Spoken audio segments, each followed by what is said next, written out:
SIR के खिलाफ खुद ममता बनर्जी कोर्ट में मोर्चा संभालेंगी। सुप्रीम कोर्ट में वकील के रूप में ममता बनर्जी दिखाई देंगी। वो खुद कोर्ट में वकील के तौर पर दलीलें पेश करेंगी।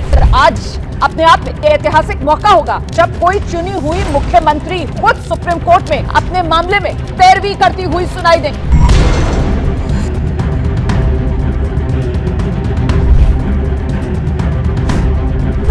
ममता बनर्जी अपनी दलील रख रही हैं। ममता बनर्जी ने कहा, मैं न्याय के लिए यहां पर आई हूं। ममता बनर्जी ने चुनाव आयोग को कटघरे में खड़ा किया। ममता बनर्जी की तरफ से कहा गया कि एसआईआर सिर्फ नाम मिटाने के लिए इस्तेमाल किया जा रहा है। अब ममता बनर्जी ने एक और बात कह दी है। उन्होंने कहा है ये लोकतंत्र को बचाने का संघर्ष है। साथियों नमस्कार, मैं हरिश्चंद्र बर्णवाल इस वीडियो में आप सभी का स्वागत करता हूं। दोस्तों, वास्तव में अगर मैं कहूं तो आज का दिन ऐतिहासिक रहा। दोस्तों, पहली बार किसी राज्य की सिटिंग चीफ मिनिस्टर ने सुप्रीम कोर्ट में खुद पैरवी की, बल्कि की यही कहिए। हालांकि उन्होंने ऐसा नहीं कि उन्होंने ही केवल पैरवी की, लेकिन पहली बार ऐसा हुआ दोस्तों, पहली बार। अब आप देखिए सुप्रीम कोर्ट में क्या हुआ क्या नहीं हुआ। मैं लगातार मेन स्ट्रीम मीडिया देखने की कोशिश कर रहा था दोस्तों, यहां तक कि जो बंगाल के न्यूज चैनल है ना, उसको भी देखने का प्रयास किया। अब आपको चैनलों को देखकर समझ में नहीं आएगा कि आखिर इस मुद्दे में किसको झटका लगा है, किसको मतलब सुप्रीम कोर्ट ने किसके फेवर में काम किया या किसके खिलाफ काम किया, फैसले का निहितार्थ क्या है, यह आपको समझ में नहीं आएगा। चैनलों को तो देख कर लगेगा कि ममता बनर्जी ने पता नहीं कितना बड़ा काम कर दिया है, लेकिन यकीन मानिए दोस्तों, मैं बिल्कुल पॉइंट में कट टू कट आपको सुप्रीम कोर्ट की कहानी आपको दिखाने जा रहा हूं।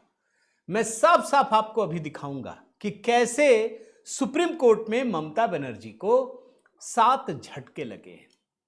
वो एक नैरेटिव गढ़ने पहुंची थी, लेकिन सारी की सारी दलील दोस्तों धरी की धरी रह गई।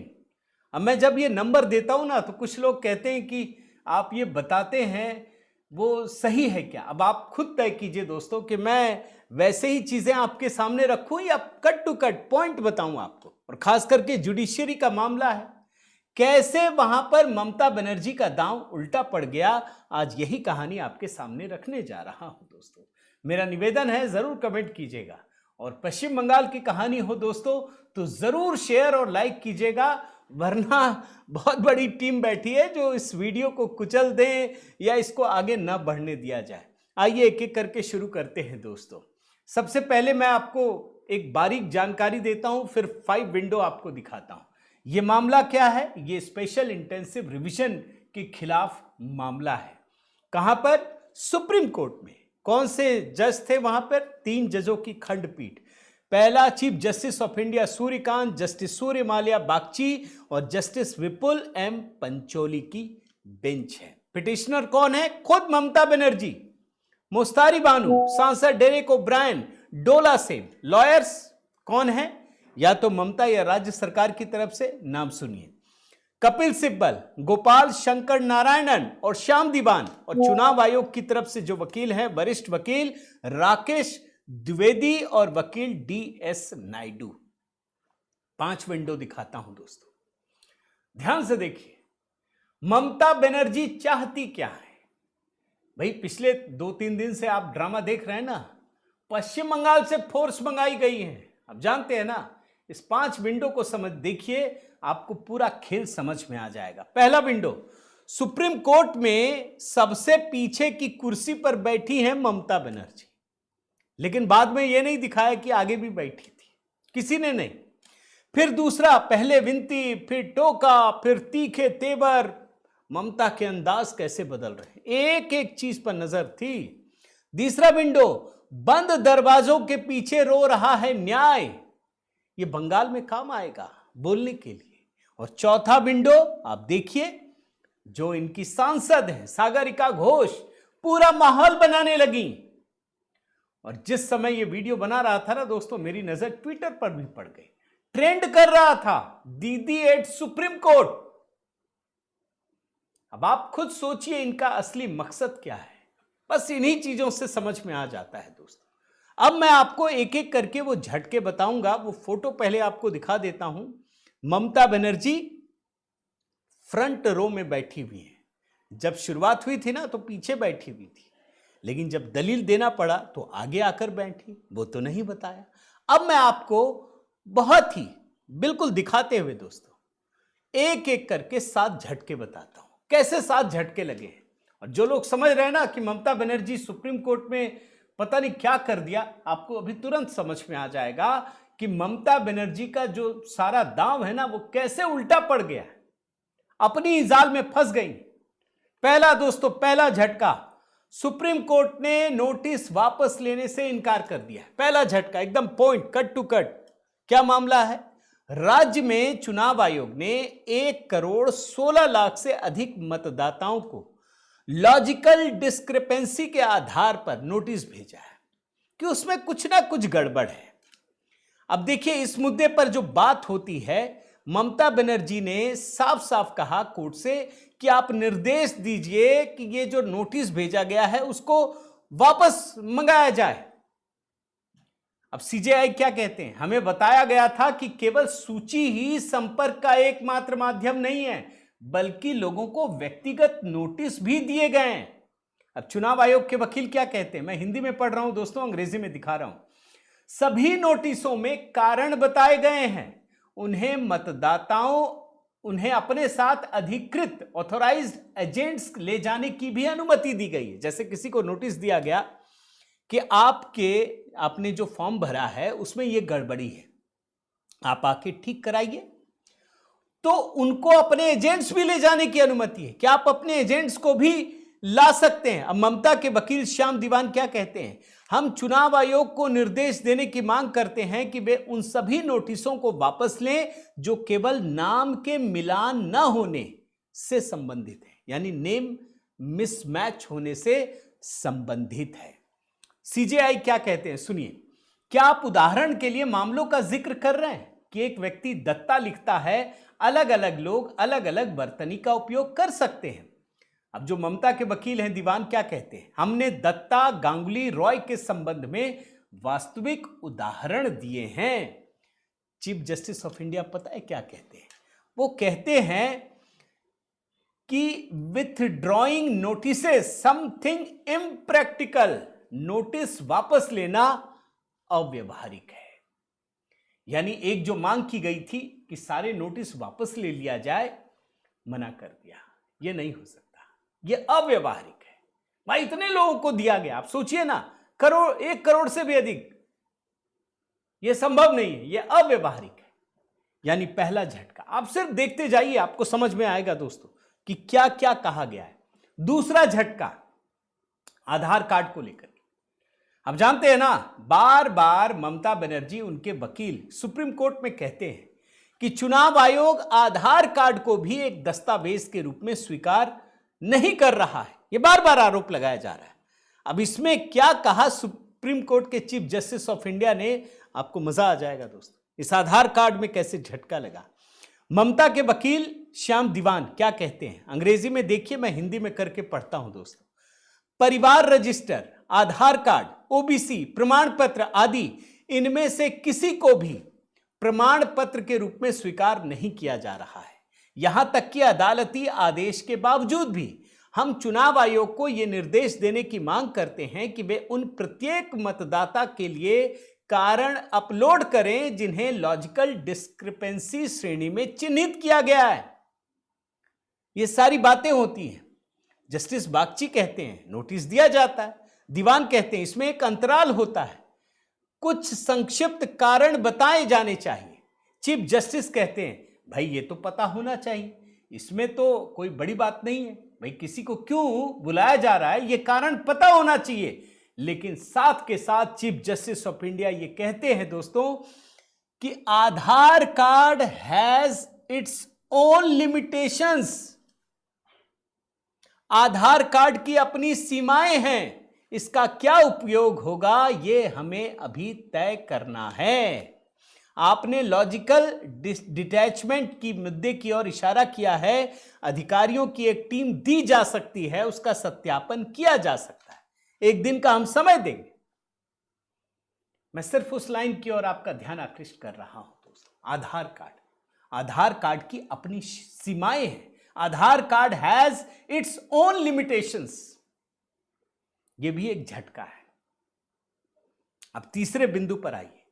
अब ये देखिए, ये सब बातचीत हो रही है भाई, सुप्रीम कोर्ट का फैसला जब आएगा, लेकिन आपको बहुत सारी चीजें पता चल जाती है दोस्तों, क्योंकि जो बातचीत होती है ना, उसी के आधार पे तो कार्रवाई होती है। अगर मना कर देते, नहीं आधार कार्ड दे दिया, ले लो, फिर तो बात ही खत्म। तीसरा झटका सुनिए, माइक्रो ऑब्जर्वर्स की नियुक्ति को लेकर द्विवेदी भाई ये तो बड़ा विरोध कर रही है ना माइक्रो ऑब्जर्वर्स को लेकर के। ममता बनर्जी, कैसे झटका लगता है आप देखिए। खुद कहते हैं चुनाव आयोग के वकील द्विवेदी, हमने राज्य सरकार को कई पत्र लिखे हैं कि वे हमें क्लास 2 अधिकारी उपलब्ध कराएं ताकि ईआरओज यानी निर्वाचन पंजीकरण अधिकारी की नियुक्ति की जा सके। उन्होंने उस रैंक के लगभग 80 अधिकारी दिए, सिर्फ 80 अधिकारी, बाकी सब निचले रैंक के, और इसीलिए हमें माइक्रो ऑब्जर्वर्स नियुक्त करने पड़े। गलती उनकी है। माइक्रो ऑब्जर्वर्स की नियुक्ति वैध तरीके से की गई है। खुद चीफ मिनिस्टर ममता बनर्जी कहती हैं कि कोई वैधानिक नियम नहीं है। तब द्विवेदी कहते हैं कि भैया अगर राज्य सरकार सहयोग नहीं कर रही है तो हमारे पास कोई दूसरा विकल्प नहीं है। माइक्रो ऑब्जर्वर्स को लेकर के साफ साफ कहा कि आप दे ही नहीं रहे हैं, आप सहयोग ही नहीं कर रहे हैं। चौथा झटका दोस्तों, समय की कमी को लेकर के। अब ये लोग इतनी सारी चीजें बताते हैं ना, जैसे लगता है कि पता नहीं कोई पहाड़ जैसा बोझ है। भाई चुनाव आयोग केवल बंगाल में नहीं कर रहा दोस्तों, बिहार 12 राज्यों में चुनाव आयोग ने एसआईआर किया। कहीं आपको दिक्कत नजर आई? उत्तर प्रदेश जैसा राज्य, सिर्फ बंगाल में क्यों दिक्कत है? क्योंकि सरकार की नीयत सही नहीं है। ममता बनर्जी के वकील दीवान क्या कहते हैं सुनिए, और देखिए भी आप। हमने एक संक्षिप्त नोट दिया है, चौथा झटका बता रहा हूं, कृपया देखें। मतदाता सूची के अंतिम प्रकाशन के बचे हुए दिन 11 दिन है।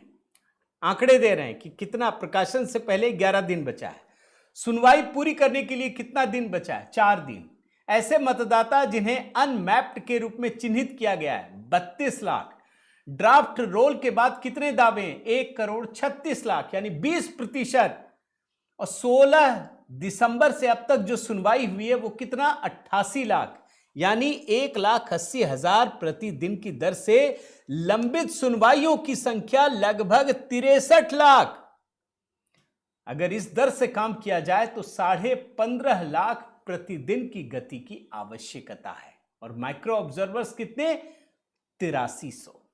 अब देखिए झटका कैसे लगता है। ये बता रहे हैं कि समय की बड़ी कमी है।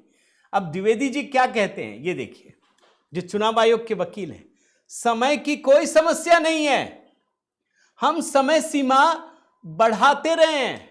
भाई अभी चुनाव बहुत दिन बाद है, मार्च अप्रैल में तो घोषणा होगी, अप्रैल में होगी।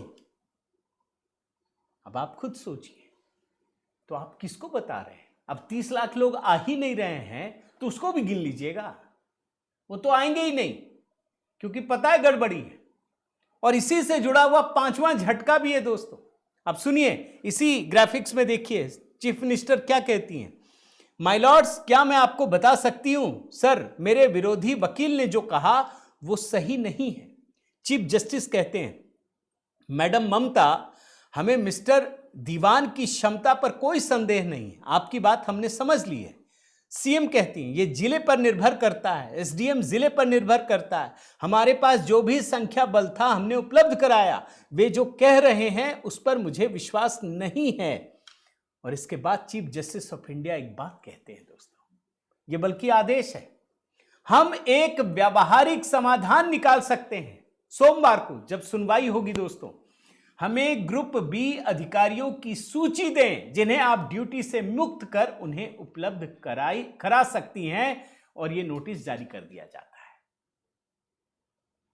भाई ये लोग तो सरकार, ये तो चुनाव आयोग को अधिकारी नहीं दे रहे थे ना, यही तो भी चुनाव आयोग के वकील कह रहे थे कि आपने सिर्फ 80 दिया माइक्रो ऑब्जर्वर्स। अब सुप्रीम कोर्ट ने कहा कि आप ग्रुप बी के अधिकारियों की सूची दें जिन्हें आप ड्यूटी से मुक्त करके चुनाव आयोग को उपलब्ध कराएंगे। अब तो यह मामला सीधे सुप्रीम कोर्ट का है दोस्तों, आप समझ लीजिए। अभी चुनाव आयोग ने जितने आदेश दिए ना वो सुप्रीम कोर्ट को कोर्ट करते हुए दिया है। अब ये बात बड़े ध्यान से समझिए। फिर चीफ मिनिस्टर क्या कहती हैं, 58 लाख नाम हटा दिए गए, उन्हें अपील करने का कोई विकल्प नहीं दिया गया। अब लाइनें सुनिए, केवल बंगाल को निशाना बनाया जा रहा है, पश्चिम बंगाल के लोगों को कुचलने के लिए एलडी केस इन्हें नहीं हटाना चाहिए। चीफ जस्टिस ऑफ इंडिया कहते हैं, सुन लीजिए, एक बार अधिकारी जब आप उपलब्ध करा देंगे तब फिर माइक्रो ऑब्जर्वर्स की आवश्यकता नहीं होगी। और चीफ जस्टिस ऑफ इंडिया फिर चुनाव आयोग के वकील से कहते हैं कि अपने वकीलों को भी आप जरा संवेदनशील होने के लिए कहिए। तो भैया जो चुनाव आयोग के अधिकारी हैं वो बंगाल में क्या गुंडई कर सकते हैं, आप सोचिए ना। अरे भाई, जब ममता बनर्जी इस देश के गृह मंत्री को धमका सकती हैं कि मेरी इच्छा के बिना आप कदम नहीं रख सकते, तो आपको क्या लगता है कि चुनाव आयोग के अधिकारी गुंडई कर सकते हैं? अरे वो संवेदनशील होंगे। लेकिन सुप्रीम कोर्ट ने फिर भी कहा कि बोलिए संवेदनशील रहें। मुख्यमंत्री कहती हैं, सर हम आपके बहुत आभारी हैं। अब क्या आभारी हैं आप खुद सोचिए। एक और झटका बताता हूं, झटका नंबर 6। यह तो गजब का है दोस्तों। यह सिर्फ और सिर्फ मैं समझता हूं नैरेटिव का खेल है। पश्चिम बंगाल के लोगों तक अपनी बात पहुंचाने की कोशिश कैसे, अभी आप समझ जाएंगे। दरअसल नाम मिसमैच को लेकर के दोस्तों लगातार बहस हो रही थी। ममता बनर्जी के वकील श्याम दीवान लगातार दलील दे रहे थे, इधर chief justice of India Suryakant थे, फिर बीच में कपिल सिब्बल, फिर बीच में चुनाव आयोग के वकील, ये आपस में बातचीत कर रहे थे। अचानक ममता बनर्जी कहती हैं कि मैं बंगाल से हूं, मैं जानती हूं अच्छे से, मैं अपनी बात रखना चाहती हूं। अभी मैं आपको वीडियो भी दिखाऊंगा। मैं पहले आपको पढ़ता हूं और chief justice of India Suryakant क्या कहते हैं, आपको मजा आ जाएगा। यह किसी झटके से कम नहीं है। बंगाल की मुख्यमंत्री ममता बनर्जी कहती हैं, क्या मैं समझा सकती हूं, मैं उसी राज्य से हूं, मैं आपकी कृपा काइंडनेस की वजह से यहां हूं। बेंच को मेरा सादर प्रणाम, बहुत बहुत धन्यवाद। विपक्षी वकीलों को भी मेरा विनम्र प्रणाम। समस्या यह है, सुनिएगा दोस्तों बड़े ध्यान से, एक एक शब्द यही अंग्रेजी में सुना भी दूंगा आपको। समस्या यह है कि जब सब कुछ खत्म हो जाता है, जब हमें न्याय नहीं मिल रहा होता है, जब न्याय दरवाजे के पीछे रो रहा होता है, तब हमने सोचा कि हमें कहीं भी न्याय नहीं मिल रहा है। मैंने चुनाव आयोग को पत्र लिखे हैं। मैं बहुत ही कम महत्वपूर्ण व्यक्ति हूं, ये ममता कह रही हैं। मैं अपनी पार्टी के लिए नहीं लड़ रही हूं, आम जनता के लिए लड़ रही हूं, ये कह रही हैं। अब chief justice of India Suryakant क्या कहते हैं, ध्यान से सुनिए। वो कहते हैं कि पश्चिम बंगाल राज्य ने भी एक याचिका दायर की है और सुप्रीम कोर्ट के सबसे अच्छे वकील राज्य का प्रतिनिधित्व करने के लिए मौजूद हैं। कपिल सिब्बल, गोपाल शंकर नारायणन और श्याम दीवान सहित एक अनुभवी कानूनी टीम इस मामले में कोर्ट की मदद कर रही है। ममता बनर्जी ये बता रही हैं कि मैं तो भैया कहां से आई हूं, मैं अपने लिए नहीं लड़ रही हूं, मैं तो जनता के लिए लड़ रही हूं, न्याय घुट रहा है, न्याय ये हो रहा है। सुप्रीम कोर्ट के चीफ जस्टिस ऑफ इंडिया कहते हैं कि भाई भारत के सबसे अच्छे वकील आपके साथ खड़े हैं। यही कहा ना कि भाई सुप्रीम कोर्ट के सबसे अच्छे वकील राज्य का प्रतिनिधित्व करने के लिए मौजूद हैं। One of the best counsels in this court are there too mister Sibal is there. इतने बड़े बड़े वकील, तब भी आप पीड़ित हैं। और आप आश्चर्य कीजिएगा, तृणमूल कांग्रेस के ऑफिशियल हैंडल से ये पूरी बात नहीं की गई। जो ममता बनर्जी ने एकदम बयान दिया ना कि मैं ये हूं वो हूं, लोगों को एक इंप्रेशन देने के लिए वो ट्वीट किया। मैं ट्वीट के साथ पूरी बाइट सुनाता हूं, सुनिए। May I explain you, sir? Give me time till tomorrow day afterwards, then I can get back. May I explain you, sir? Because in my view, Because I belongs to that state. I am a Can there be any doubt, Madam? no sir, no sir. I am very grateful, sir, because of your kindness. My humble regards to my honorable Chief Justice, Mr. Bagchi and Mr. Panchali also, Panchali ji also. Thank you very much, and my humble regards to Mr. Dwivedi and others, my opponent lawyers also. Sir, the problem is always our lawyers fight for the case, and they're fighting from the beginning. We are also. But sir, when everything is finished, when we are not getting justice, when justice is crying behind the door, I quote Rabindranath Tagore, then we thought that we are not getting justice anywhere. So many times I have written 6 letters to Election Commission, including all the details, but no reply, sir. I'm a bonded labor, sir. Maybe I prefer that. I'm a very less important person. I prefer that, sir. I'm from a common family, but I am not fighting for my party. अब देखा आपने दोस्तों, आप सोचिए, addressing the honourable supreme court, Shrimati Mamata spoke with humility and clarity. अब पता नहीं दोस्तों, मैं लीगल जानकार तो नहीं हूं, लेकिन मैं एक बात कहता हूं कि सुप्रीम कोर्ट में इस तरह की बातचीत को क्या इस तरीके से एक पॉलिटिकल पार्टी लोगों के बीच रख सकती है?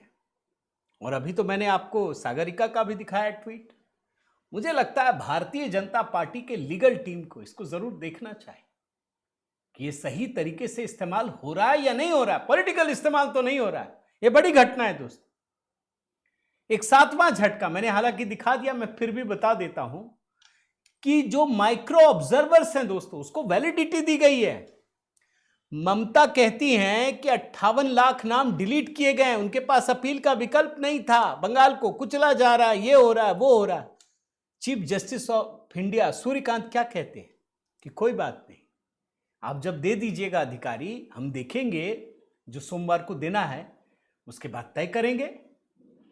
इसका मतलब है कि जो माइक्रो ऑब्जर्वर्स चुनाव आयोग ने वहां लगाए हैं, जो दूसरे राज्यों के, उसको एक तरीके से मान्यता भी मिल रही है। ये झटका है दोस्तों। तो ये 7 झटके मुझे साफ साफ नजर आते हैं। बाकी तो पूरे फैसले का इंतजार करना पड़ेगा। अभी तो सुनवाई कब तक होगी ये भी नहीं पता, लेकिन वो फोटो दिखाता हूं। जब शुरू में पहुंची थी तो ये पीछे बैठी थी अपने वकील श्याम दीवान के साथ। और आखिर में दोस्तों एक और चीज दिखा देता हूं। मुख्यमंत्री ममता बनर्जी किस तरीके से जो आखिरी सियासी पारी है ना वो खेल रही है। वो कुछ भी नहीं छोड़ना चाहती, कुछ भी नहीं।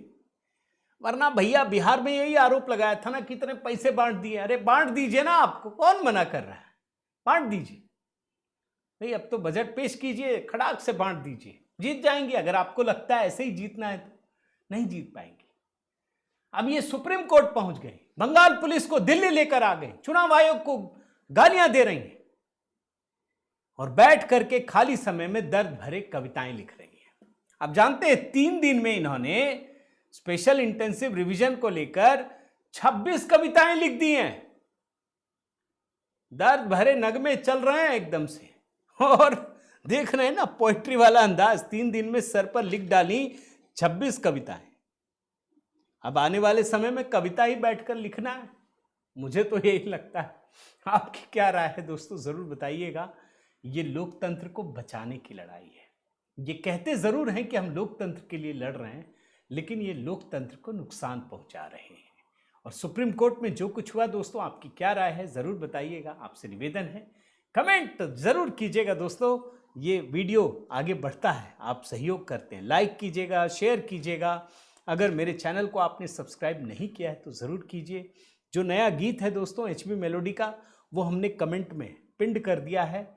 मेरा व्हाट्सएप नंबर आपके पास है, मेरे व्हाट्सएप ग्रुप से जुड़ना चाहें जय सिया राम लिखकर भेज दीजिए। बाकी मेंबरशिप का भी है दोस्तों चैनल में, आप हमें और प्रोत्साहित कर सकते हैं। बहुत बहुत धन्यवाद। जय सिया राम।